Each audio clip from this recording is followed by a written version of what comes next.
वर्तमान में हम सूर्य सिद्धांत के चंद्र ग्रहण अधिकार में हैं और यह है सूर्य सिद्धांत का 94वां भाग।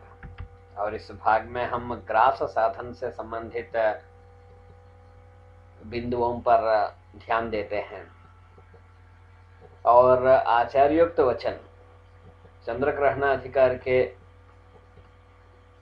जो श्लोक इस भाग के लिए निश्चित हैं उसको देखने से पहले हम कुछ चित्रों को ध्यान से देखते हैं और स्थिति को समझने का प्रयास करते हैं। ये ग्राहक और ग्राह्य अथवा छादक और छाद्य, जैसे हम छादको भास्कर सेंदुर अधस्थो धनवत भवेत इस श्लोक में देखे थे। अब दोनों अपने अपने कक्षाओं में पूर्वाभिमुख चलेंगे और एक गतिमान है और एक कम गति का है। और यहाँ पर हम ध्यान दिए थे कि जो गतिमान है वो कम गति के बिंब को ग्रस्त करते हुए आगे गया। यहाँ परिस्थिति के अनुसार थोड़ा सा हिस्सा ही ग्रस्त हुआ अर्थात ढक गया। इसी प्रकार कभी स्थिति ऐसे भी हो सकता है जो संपात बिंदु सामने दिख रहा है, जिसको हम शशांकपात कहे थे।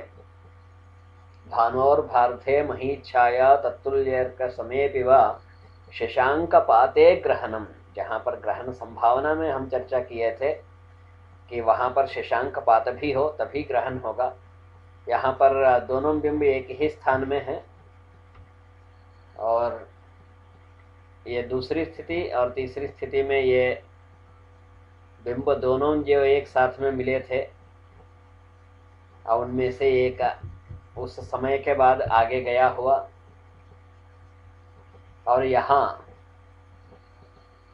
चंद्र को ग्राहक की स्थिति में, छादक की स्थिति में यहाँ पर दिखाए हैं। यहाँ पर भी एक शशांकपात के पास है तो दूसरा थोड़ा उससे दूर में है। और इसके बाद स्थिति जो अधिक गति से चलने वाला वही से उसको ग्रस्त करते हुए आगे बढ़ेंगे और आगे बढ़ने के बाद यह ग्रस्त बिंब मुक्त हो जाएगा ग्रहण से। ये स्थिति इस प्रकार से भी बन सकता है, अर्थात शशांकपात से थोड़े दूर में ऐसे भी मिल सकते हैं दोनों छादक और छाद्य अथवा ग्राहक और ग्राह्य। फिर स्थिति ऐसे भी हो सकता है और ऐसे भी। और ये यहाँ पर बाण चिन्ह जो दिए हैं दोनों उस दिशा की ओर चल रहे हैं और ये दोनों यहाँ ग्राहक और ग्राह्य तथा छादक और छाद्य दोनों पूर्वाभिमुख ही होते हैं, तो अर्थात यह दिशा ही पूर्व हुआ। ये दोनों भ्रमण मार्गों के बीच का यह अंतर है चंद्रमा के केंद्र से, जो विक्षेप कहलाता है। अब इन रेखाओं को, भ्रमण मार्गों को, विक्षेप आदि को हटाकर जब ग्राहक ग्राह्य को ग्रहण कर लेता है अथवा छादक छाद्य को ढक लेता है, उस स्थिति पर, केवल उस स्थिति पर ध्यान देते हैं। तो यहाँ पर छाद्य बिंब का कुछ अंश को छादक ढक लिया और उतने ही हिस्सा दृश्य नहीं हो रहा है, अर्थात यहाँ पर छोटा सा हिस्सा ग्रस्त हो चुका है, अर्थात छोटे से हिस्से का ग्रहण लग चुका है।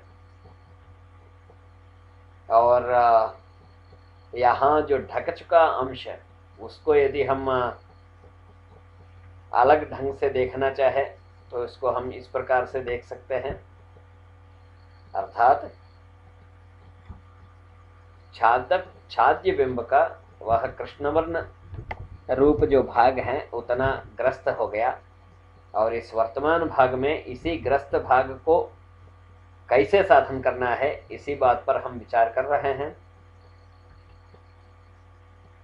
दोनों को सावयव समझने की कोशिश करते हैं ये हुआ छाद्य बिंब अर्थात सूर्य बिंब का केंद्र, और यह छादक का चंद्रमा का केंद्र, और ये सूर्य का व्यास और यह चंद्रमा का व्यास, और ये हिस्सा है, इतना हिस्सा ग्रस्त भाग है जिसको हमें साधन करना है, यहाँ पर पता करना है।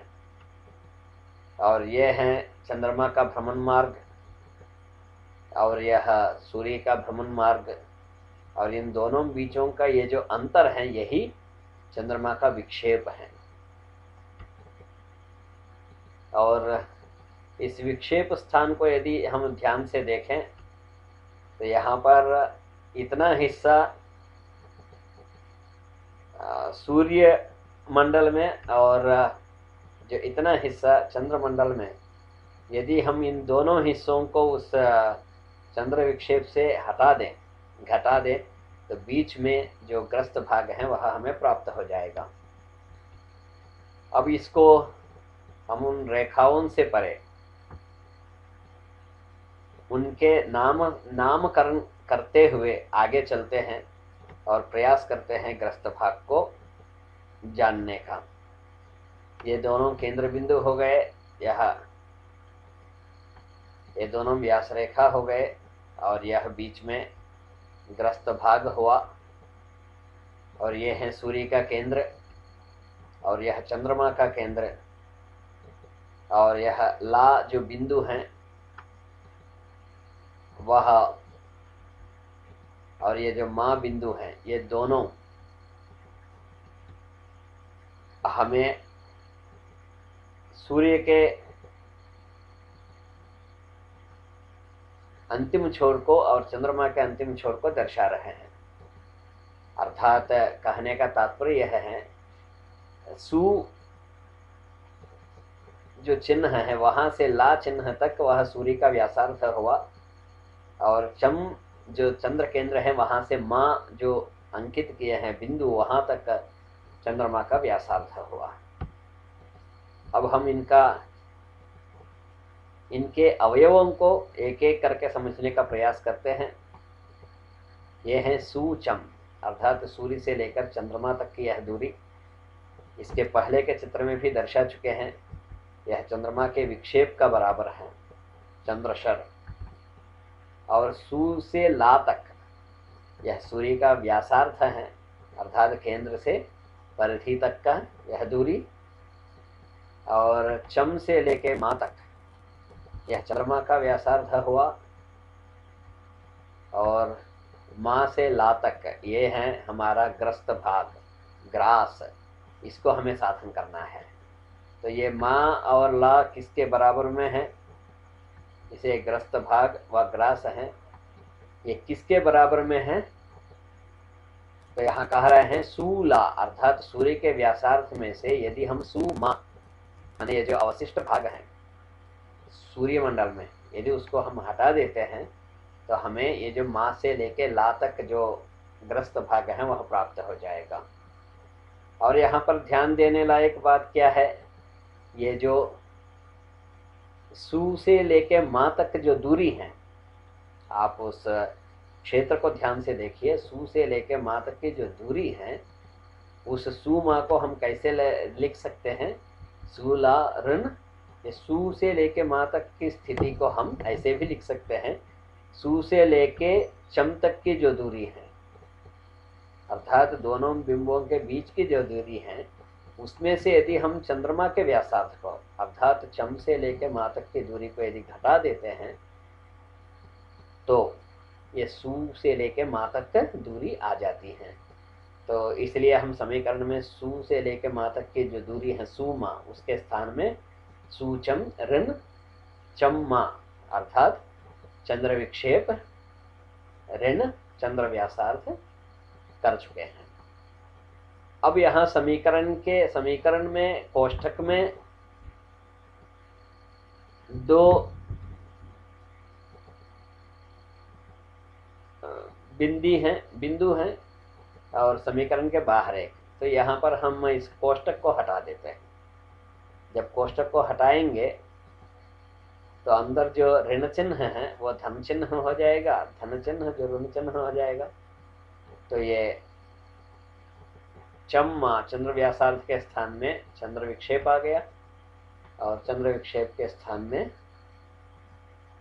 चंद्र व्यासार्ध, और चंद्र व्यासार्ध जो अंदर कोष्ठक के अंदर जो ऋण चिन्ह से अंकित था वह यहाँ पर धन चिन्ह हो गया। तो इसी को लेके हम एक बार आगे चलते हैं। तो हमें यहाँ क्या प्राप्त हुआ, माला यानी ग्रस्त भाग बराबर हमें क्या प्राप्त हुआ,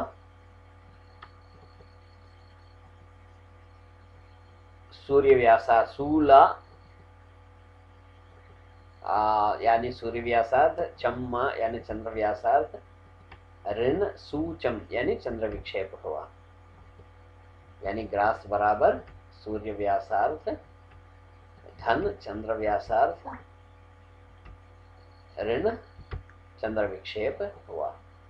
ये सूर्य व्यासार्ध और चंद्र व्यासार्ध, इसको हम कैसे देख सकते हैं, तो दोनों के मान, सूर्य व्यासार्ध का मतलब सूर्य का जो मान है उसका आधा यानी मानार्थ हुआ, चंद्र व्यासार्ध चंद्रमा के मान का अर्थ। तो ये दोनों क्या मिलके हुए मानैक्यार्थ।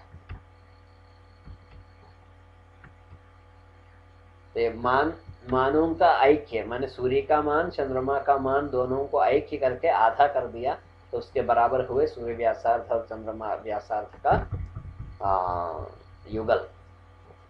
तो उसमें से चंद्र विक्षेप घट गया, तो हमारा ग्रास मान आ गया।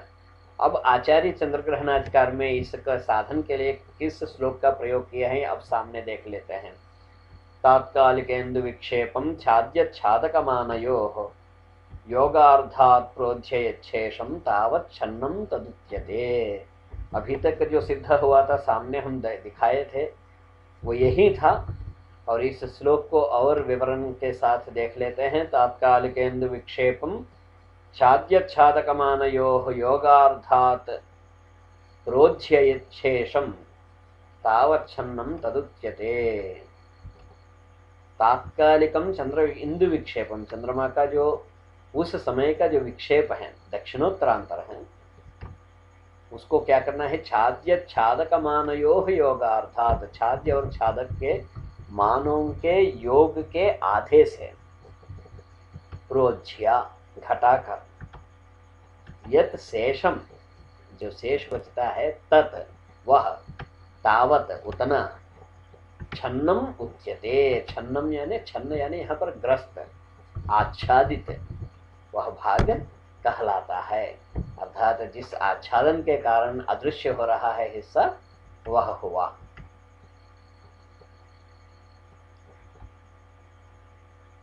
छाद्य छादकमानयोः योगार्थः, अर्थात सूर्य और चंद्रमा के दोनों के मानों के योगार्थ, उसमें से इंद्र विक्षेप को घटा दिया तो सामने उपस्थित हुआ छन्नम अर्थात ग्रस्त भाग। फिर मिलते हैं चंद्र ग्रहणाधिकार के अगले हिस्से को लेकर अगले भाग में।